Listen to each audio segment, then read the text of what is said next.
on the motion before us to consider and adopt a report from a Joint Select Committee. May I also begin by extending our own gratitude to the committee and members of that committee, including 3 members of the opposition, Senator the Honourable Gerard Ramdeen, the member for Caroni Central and the member for Caroni East, for their contribution to the Joint Select Committee effort. Madam Speaker, it is public knowledge that the government went to the Joint Select Committee kicking and screaming. It was not a Joint Select Committee that the government at any point in time welcomed. It was not a Joint Select Committee that they embraced. It was not a Joint Select Committee that they initiated.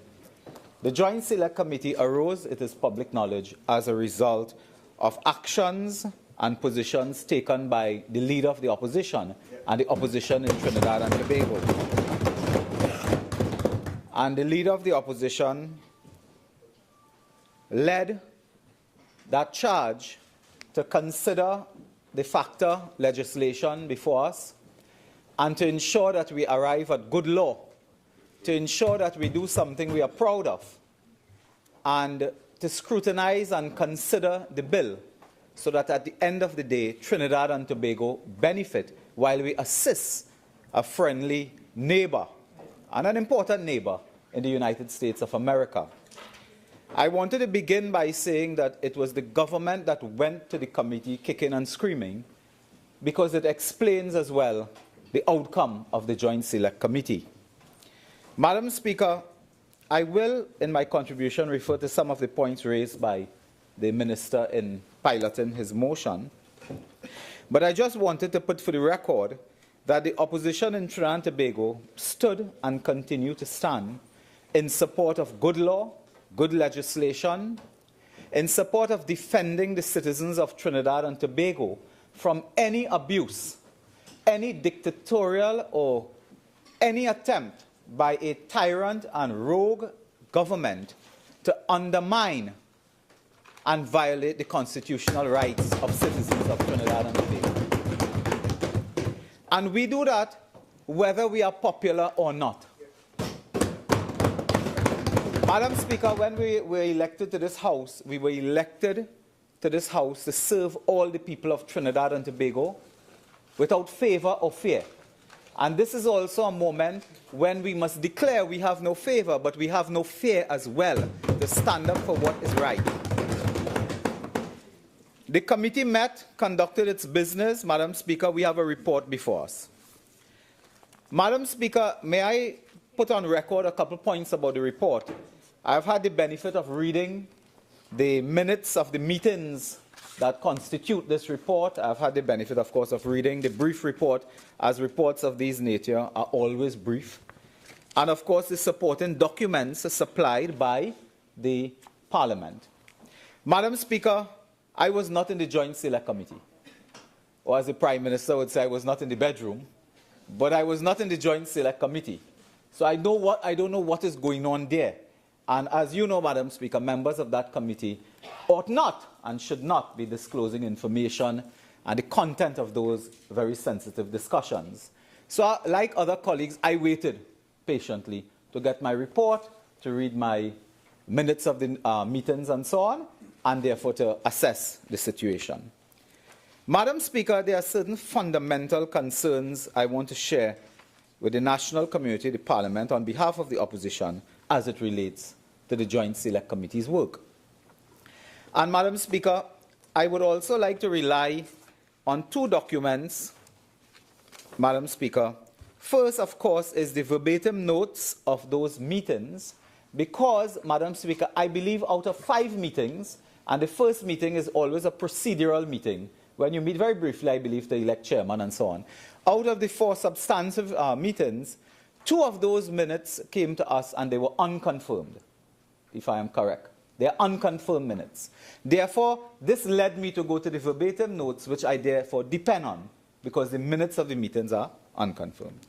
Secondly, Madam Speaker, my colleagues and those members of the opposition who worked so hard on this matter day and night.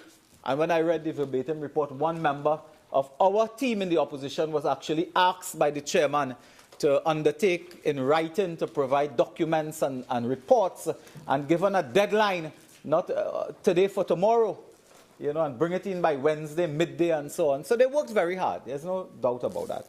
But, Madam Speaker, my colleagues have drafted a report on the Tax Information Exchange Agreement Bill, a report coming out of the Joint Select Committee.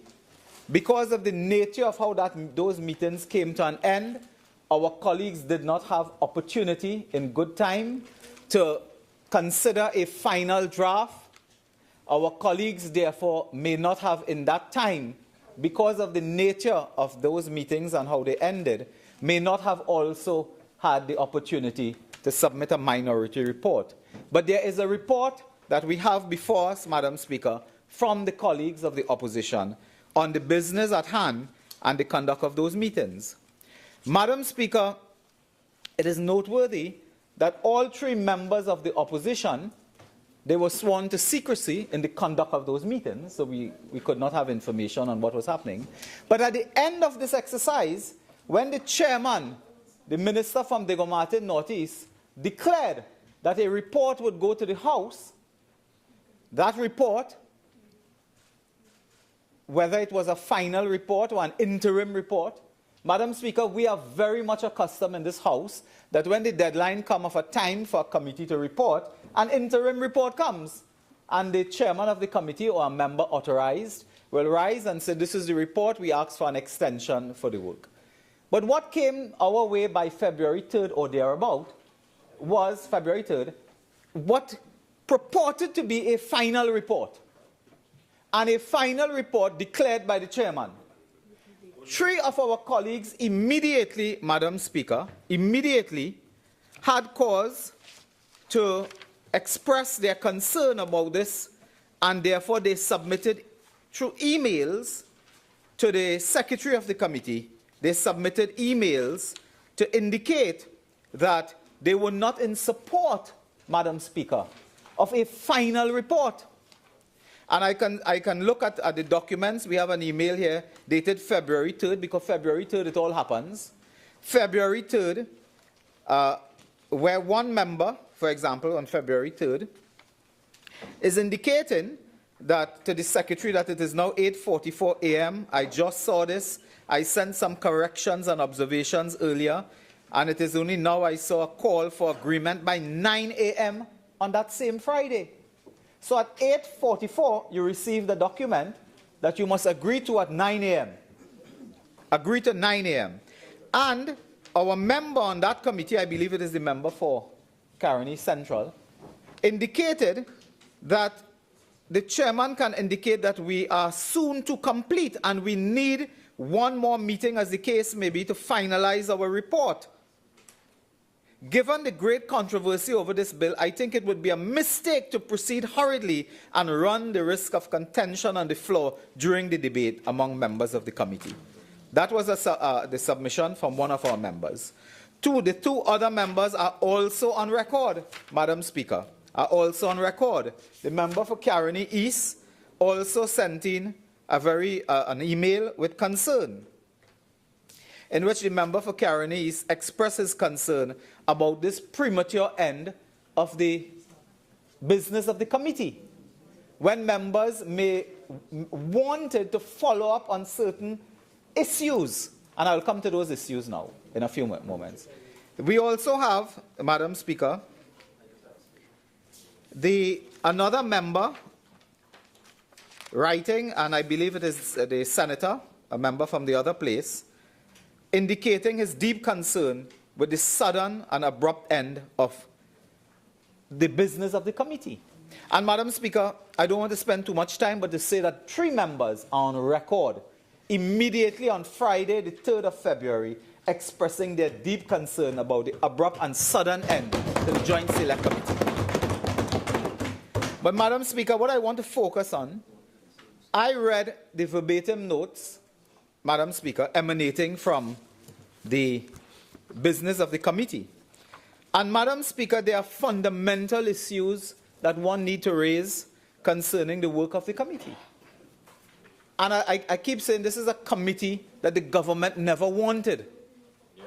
Madam Speaker, it's a committee that the government never wanted. And at several points in the business of the committee, an undertaken is given for several pieces of information. Let me begin with one.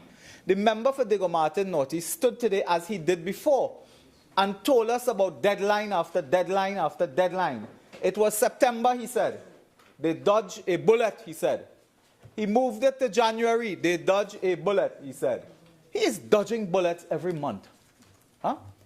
Now, the member is telling us it is February 28th or February 1st, I'm not sure. And then September. In the meeting, it is in the verbatim notes here. And what struck me as well about this committee meeting is, at the first meeting, they sit down to do business. Within 5 minutes, the meeting stopped. It was a lot of confusion. 5 minutes into the business of a joint select committee, they had to adjourn for 5 minutes because there's confusion reigned over this draft and that draft and the other draft. That's how they began the work. And to this day, members are saying in their report that we have no evidence in writing about any deadline. No evidence in writing about any deadline. When I read the report, there was a quotation from a letter sent by an authority in the United States saying if February is your deadline. Saying if February is your deadline, proceed.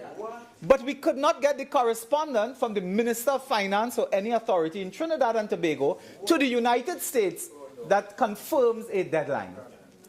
So we have an evidence-free deadline. And that deadline is being used as a whip to beat the members of the opposition. Listen, today, I want to factor in the abuse. I want to factor in the humiliation. I want to factor in the insults that this debate and this matter has led for members of the opposition and others who dare raise their voice in opposition. So, the member for Diego Martin Northeast, all he had to do for the committee is bring a document from the United States relevant authority or person and said, this is the letter, was sent to me on this date. Look, she or he, and I think it's a she, says February 28th is the deadline. And put it in the record and give our colleagues. But to this day, our 3 colleagues have not received, correct? Have not received one iota of evidence that there's a deadline of February 2017. Maybe the minister has it and he keeps it close to his chest. Maybe he has it and he put it in his back pocket. But the members of the opposition and the members of the committee never got any evidence of a deadline. And why do you do that? Huh? The country has none, and you have big people in this country talking about gloom and doom and what will happen, and the economy and the banking sector would collapse. Doomsday. That is what they're doing. They're creating a paranoia in this society. The whole world has changed. Mr. Trump is in office. The world has changed. We're not even sure if the Attorney General could travel to the United States. The world has changed. And you are telling us now, no, but there are serious policies in the United States that may debar him. It's a public interest concern I have. Madam Speaker, and today we are being told of a deadline, and we have to push. But you know what happened in that verbatim report that I read as well? The Minister of Finance came in the meeting, he said, look, I don't have any paper, but just talk to somebody on the phone from America. And listen, they're impatient and they're frustrated. This is a sovereign country of Trinidad and Tobago, and we must never sell out the sovereignty of Trinidad and Tobago. Somebody in America said they're frustrated. They're frustrated and impatient. The member for Portersville North, St. Anne's West, but he also had me a bit concerned. He said, we have to pass this because they're watching us. They're watching us. Who watching you? Who watching you? If you have concerns about a bill or a measure, tell the United States we have concern. They go to the committee without giving evidence of a deadline and say we have to pass this. They're impatient and they're frustrated. So there's no deadline. And I put that on the record. Unless the minister has something that he deliberately and willfully did not produce and did not distribute, did not circulate at the Joint Select Committee. Right? Or anywhere else for that matter. Madam Speaker, the need for further work of this committee was highlighted by no lesser person than the Attorney General. At page 78 of the verbatim notes of the 5th meeting of the 1st February 2017, the Attorney General had this to say. Mr. Chairman, I just wanted to also add that I think we need one more meeting because we have some issues that need to be resolved. And importantly, you didn't hear it. Let me repeat it. Mr. Chairman, I wanted to add that I think we need one more meeting because we have... The worthy Attorney General is saying, we have some issues that need to be resolved. And importantly, it is the work of this committee, apart from the report, that is the work. Well, he wasn't perfectly coherent, but I understand the point, that the committee needs to do further work. We understand why. The fact that another meeting was needed was frontally addressed by Dr. Tiwari, member for Karani Central, in his email, and I said that before. Dr. Gopi Singh, Karani East, also sent in his email. So that the report does not accurately tell us what transpired in the committee. Madam Speaker, the work of the committee was not completed. And to me, one of the most offensive features of the incomplete and inaccurate nature of this report, due to no fault of the members of the opposition, is that, Madam Speaker, this committee, unless I am mistaken, and I pray that I am mistaken, they invited members of the public, critical institutions, to make submissions. There is a newspaper article that came out. We'll get it. Somebody will give me now. There's a newspaper article that came out inviting citizens, institutions to make your submissions to this important piece of legislation. Madam Speaker, the deadline for submission was February 10th. The report was laid on February 3rd. So the minister said, come down, talk, we want to hear you. He said that in the House. He said to the national community and maybe the international community, send your submissions, we want to hear from you on this critical matter. Come on. Bring it. Let us have it. Bring it on. And then he slammed the door shut. Then they slammed the shop door. I want to tell you, neither Brian Quaitong, Larry Hawaii, or Gerard Yetming would have shut the parlor door that way. They shut the door. So members out there, and there are members, and today the minister came and dismissed with contempt persons who are making submissions. He said they are professional objectors. All over the world they objected. Is Stephen Kangal a professional objector? I don't know. Other persons who have expressed interest? I understand the credit union indicated that they needed more time to make a submission. The Law Association indicated that they need further time to make a submission. The University of the West Indies Faculty of Law indicated that, listen, we have received your correspondence. We need some more time to make a submission. We don't know. So you are telling us that the law faculty, the law association, the credit union, interested persons, they are professional objectors. There is no greater undermining of a democratic principle than that. And it happens when the Prime Minister is having a national conversation. He wants to talk to the world about the problems facing this country. The Joint Select Committee, driven by his government, invite the public and institutions for submissions and then shut down the work of the JSC because of an evident less deadline upon us. So, Madam Speaker, the work of the committee cannot be completed unless you have received written submissions. Madam Speaker, do you know someone contacted me, a citizen of the United States working in Trinidad, raised this factor matter with me. I spoke to the person. I said, Chief, listen, I am not on any Joint Select Committee. I don't know what they're doing there, but I know that they will invite people to make comments and so on. They must. The person told me they made a written submission. So they have received submissions from nationals and citizens of Trinidad and Tobago and citizens of the United States of America who are also affected in a serious way by this legislation. But nobody has a clue of those. They receive it and throw it in the bin. They receive it and throw it in the garbage bag. It is a sham, it is a mockery, and it is obscene that you would do something like this. What prevented you from extending your work and taking on board the submissions from the critical agencies and stakeholders, which we asked for, which you agree to? But, Madam Speaker, it speaks to maybe something very deeper here in this matter. And I'm coming back to the deeper issue of why all of this was done, because there is a why. There's a smoking gun available here. Madam Speaker, we understand that the committee advised the Secretary to request written responses. That gone, right? Yeah. From Answer Merchant Bank, Unit Trust Corporation, Association of Insurance Companies. Well, maybe you feel these people are useless and irrelevant, and nothing they say will add anything to it. Maybe that's your view. But the democratic principle requires that you hear from people before you go about making law.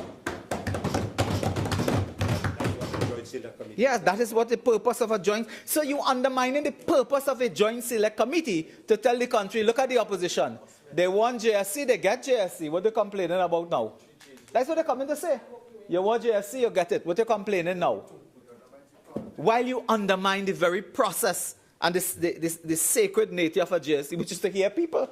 Otherwise, we didn't have to have a JSC in the first place. Madam Speaker, the other matter, of course, involves a critical matter which remains in the present legislation and the present draft or bill that they bring concerning Section 117 of the Income Tax Act of Trinidad and Tobago. The Attorney General indicated to the committee that he was originally informed by the Treasury Solicitor to delete subclause 6 and replace it with a 7. But on the morning of the meeting of the 1st of February 2017, he received further requests that we keep 6 and remove 7. The Attorney General indicated that further work needed to be done on this issue. And he said, and I quote, I am putting it in very simplistic terms. So what we will do, we will go back and look at 6 to make sure we are not giving away anything at all. As the Attorney General, you know, making a case to continue the work of the Joint Select Committee, the Minister of Finance, former chairman of the FNGP, slammed the door on the Joint Select Committee. Slam the door. We'll have none of it, AG. Whatever you want to study, study by yourself. We're concerned with passing this thing and going back to the House. That is the regard between the Minister of Finance and the Attorney General. Madam Speaker, well, we raised the issue of the stakeholder consultation already, which was a sham, as we say. When we came to the House in the debates before, we were told by members opposite of widespread consultation and stakeholders were already, and everybody know of this thing already. You know, when they went to the Joint Select Committee, it is only the Bankers Association that was consulted on this matter. Only the Bankers Association. Nobody else consulted. Nobody. And they made a song and dance about we spoke to everybody and no need for stakeholder consultations. They discovered inside here it was the Bankers Association. Madam Speaker, and then they talk about the central bank. Yet those things were prior. Did they consult with Central Bank in the Joint Select Committee? Did the Central Bank appear in the Joint Select Committee? Yes. They then asked, Madam Speaker, they then spoke about stakeholder consultation before going to the Joint Select Committee. It was before. Why did you lie? Not lie, Madam Speaker. Why did you speak untruths before? Why did you speak untruths before? These institutions appear before the JSC. Had there been no JSC, there would have been no central bank appearing. Had they not gone to the JSC kicking and screaming, nobody would appear to give their views, Madam Speaker. Madam Speaker, I'm coming to that. Madam Speaker, while they were doing this, they were bullying members of the opposition. Madam Speaker, I have here the report, I have here the Hansard records, Madam Speaker, in the build-up to this matter. Madam Speaker, I had the opportunity to hear what is the member for Port of Spain not disturbing me, Madam Speaker. Madam Speaker, while I look at you, I cannot help but hear this muttering. On, please. Madam Speaker, the members opposite, the member for Diego Martin Northeast, the member for Port of Spain North St. Anne's West, certainly the Attorney General, the member for Laventille West. Anytime I speak, he's always missing in the house. I don't know why. But, Madam Speaker, they came to the house and sought to whip the opposition into submission by raising issues about members have cocoa in the sun, Madam Speaker, coffee in the rain, dry mango on the banister. They came with all of that to say the reason the members of the opposition not in support, Madam Speaker. Even you will have enough of it now. Members, please settle down. Continue, please, Oropouche. Very much, Madam Speaker, for your protection. Madam Speaker, the members came to this house in their contributions and raised issue. What the Minister of Finance in December, what going on, what they have to hide. Why are they against this? I have noticed statements made by members opposite.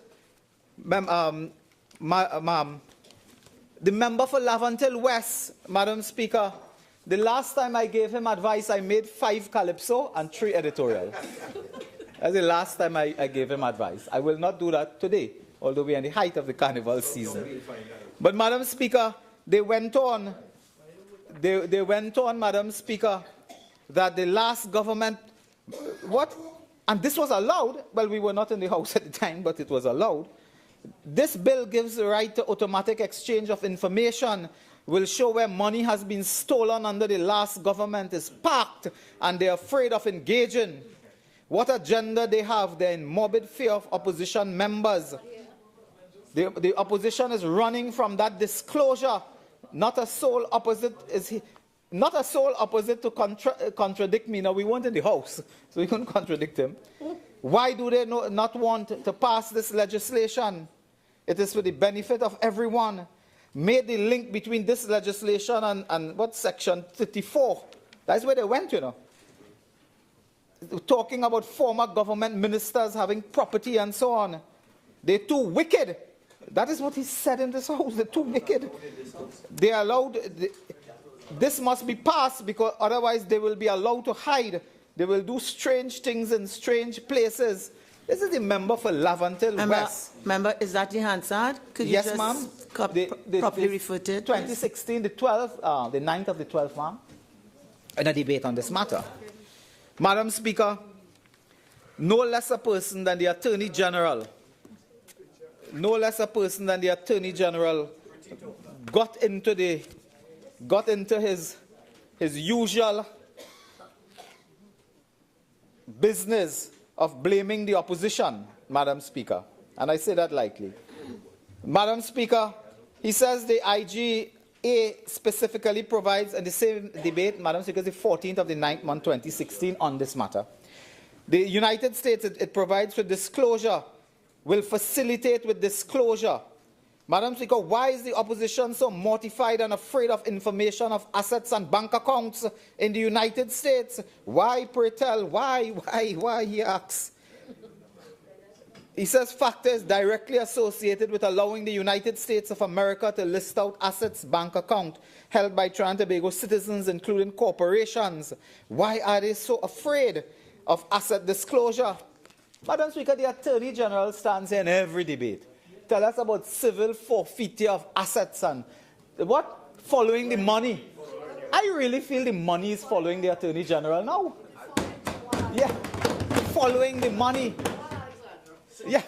Madam Speaker, I want to tell the Attorney General that we have a body of law in this country that you can currently prosecute anyone for white-collar offences.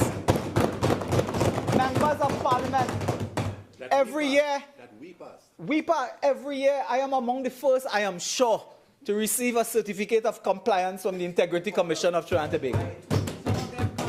Some of them, they are published in the newspaper. They cannot supply their information. They cannot get a certificate of compliance. They cannot declare. Madam Speaker, I am the first to get a certificate. In fact, one time the Integrity Commission wrote me a letter. They were suspicious that I had so few assets. A few years ago, they were suspicious. I had to tell them, well, that is how life goes. But I'll try my best. Madam Speaker, every minute they come to this house and talk about who have cocoa in the sun. Huh? The Attorney General tell businessmen, you don't need to make a profit every year, but he had to collect rent every year. They could collect rent every year, but they don't need to make a profit every year. And about ghost employees and so on. But they are using this, Madam Speaker, because I think a semblance of truth comes out of this. I think there's truth in this. Your original 30 minutes have expired. You're entitled to 15 more minutes. And members will take the suspension by agreement for both sides at 5:30. Continue. Thank you. Thank you very much, Madam Speaker. So, Madam Speaker, I am now coming to the reason why this is done.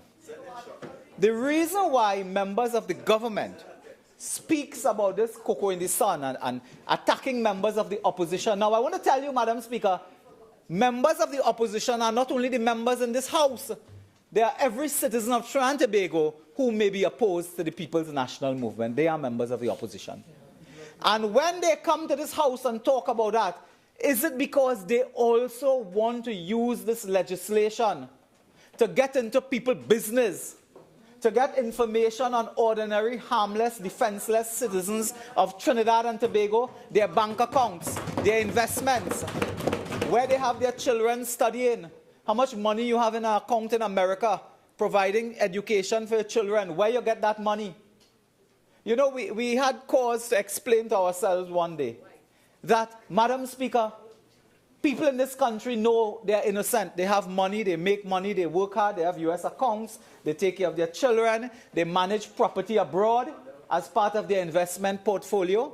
But you do not know how devious a government could be.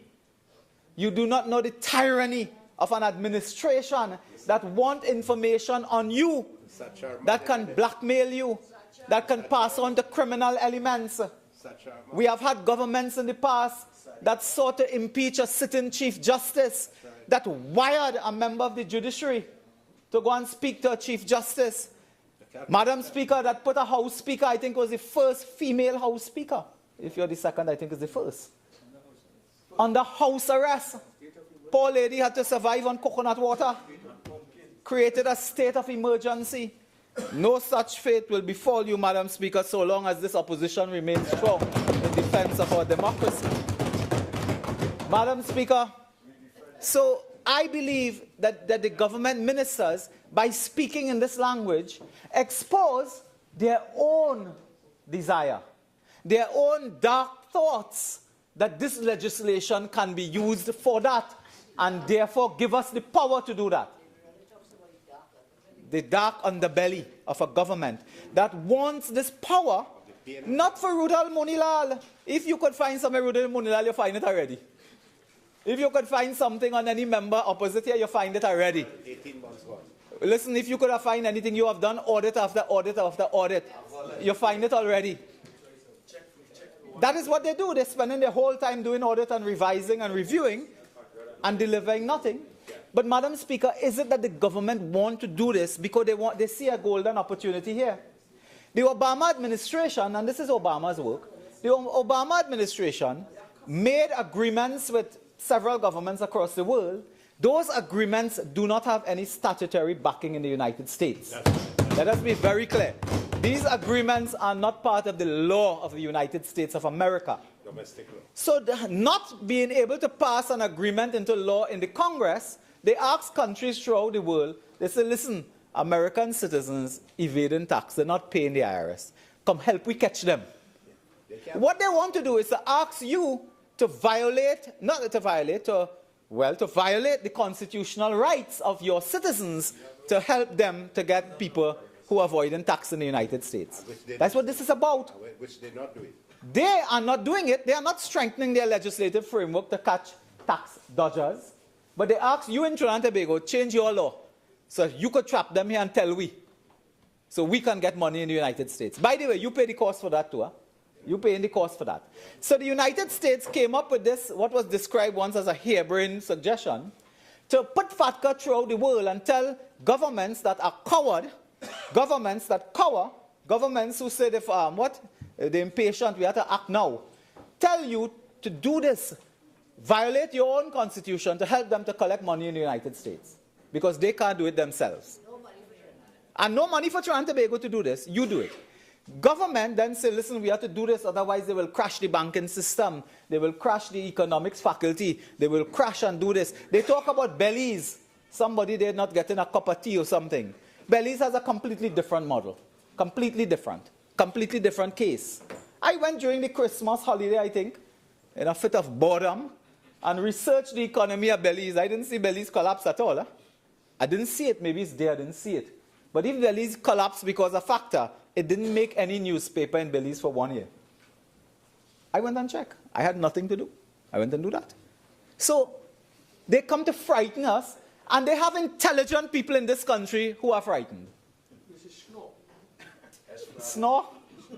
They have intelligent people in this country. And Madam Speaker, they are trying, they have intelligent people who are frightened. There's an article by Noel Kalicharan, and I think he's a learned man. I think he has some education. I think he could read English and he could write English. In an article in the Sunday Express, December 11, 2016. That's quite recent, Madam Speaker. This man like me had the time to go and research factor. He went and researched section 1471 of the U.S. Internal Revenue Code, where he find that we don't know. He went and read all of these documents. You know what he concludes, Noel Kalicharan? I could not find anything in the IGA or the IRC, that's the revenue code, that would lead one to conclude that the banking sector and the local economy will crash, or that consumers will pay more for goods and services from the U.S. But I'm happy to be enlightened if somebody could convince me. Fella's a university lecturer, you know. I think he's a national scholar, and in what area? Mathematics. Mathematics. IT and so on. Noel Kalicharan, and that is home, Madam Speaker. But Madam Speaker, let me just tell you, there's a global tidal wave building against factor. Global tidal wave. Maybe it is being led by the member for Siparia, I don't know. But the member for Siparia, and I like the term, had the Fenwickian audacity, and go and research that too, had the Fenwickian audacity to stand up and ask the Trump administration, are you going to keep a promise? The Wall Street Journal said that from a tiny island in Trinidad, from a tiny island, one leader did what several of the global big shot leaders couldn't do. She put it to the United States, what are you going to do about factor as per your promise, Madam Speaker? The Wall Street Journal recognized that it was the opposition in little Trinidad and Tobago that asked the most important question in the global economy. It was the member for Siparia. When the member for Siparia did that, they laugh, you know. They laugh. They say, what are you doing that? You think Trump taking on you? That's what they said. That was their response. Their public policy response was, you think Trump taking on you? When you write an American administration, you are not only concerned with the individual who is president, you are concerned with the view of an administration. You are concerned with Madam Speaker, with the view of the administration. You are concerned with the thinking and the policy direction. You are not writing like a pen pal to the American president. That is what they make it sound as if it's a pen pal writing a pen pal. Madam Speaker, this is the Wall Street Journal. And Madam Speaker, the Wall Street Journal said the Caribbean tiny nation island of Trinidad and Tobago, Kamala Prasad, leader of the opposition, recently did something no other world leader has done. She read the U.S. Republican Party platform. Discovered that the GOP had called for the repeal. And Madam Speaker, the roughly 8 million Americans working overseas have been hit hardest by this bad law. Some foreign banks and financial institutions have responded simply by refusing to take American customers on the ground of factor requirements. Part of the downside of factor is that the banks may not even want American clients. Businesses, one businessman told me that he was going to enter into a joint partnership with a company in the United States to provide goods and services in Trinidad, I decided to change my mind. Because once this American people come down here, it's all this FACTA business. I don't want to do nothing with America. That is what is happening under FACTA. So Mrs. Prasad Bisesa questioned, resonate throughout the world. So 2 cheers to Mrs. Prasad Bisesa for asking that question.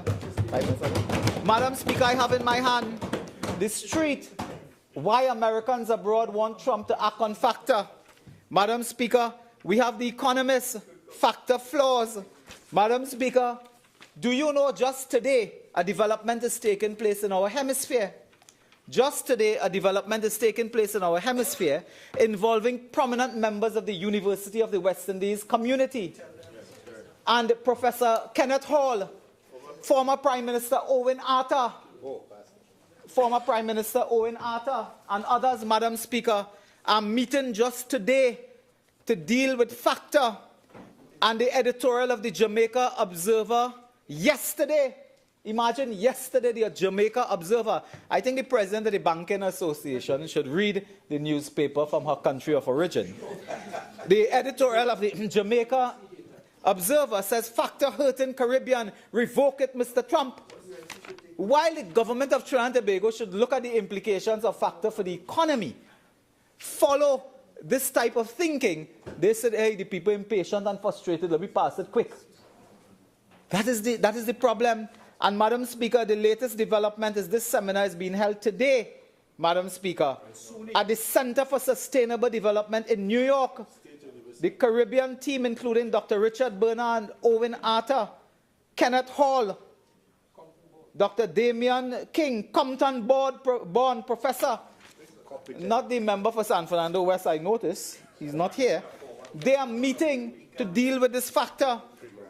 And Madam Speaker, the Indian Express had an article recently, the Indian Express, raising concerns about the inability of American citizens to conduct business in India, one of the largest growing economy in the world.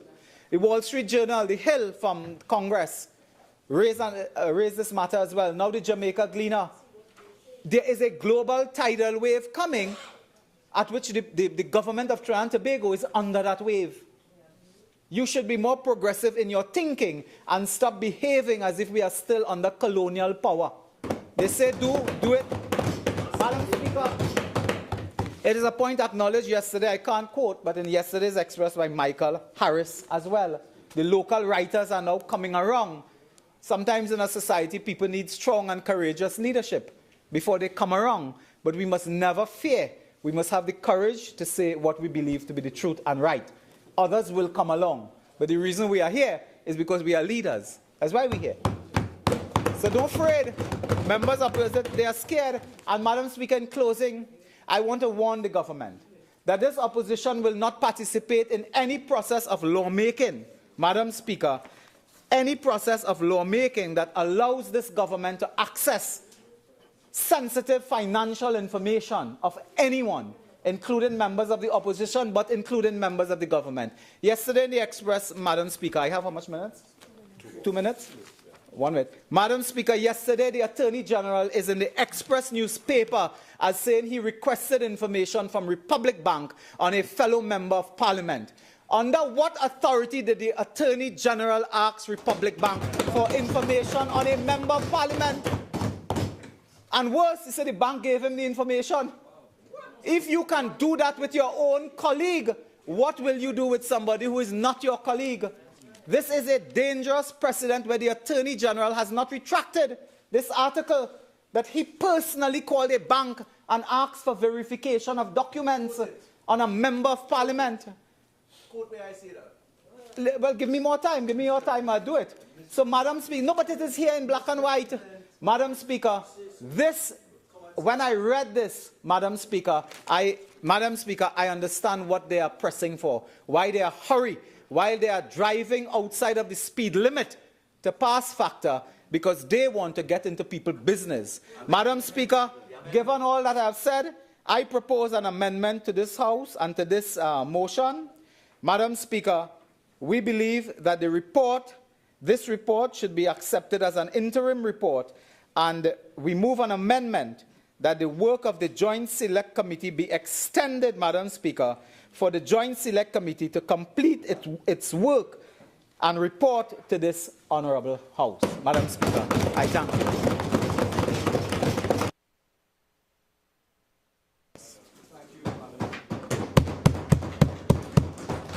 Madam Speaker, I rise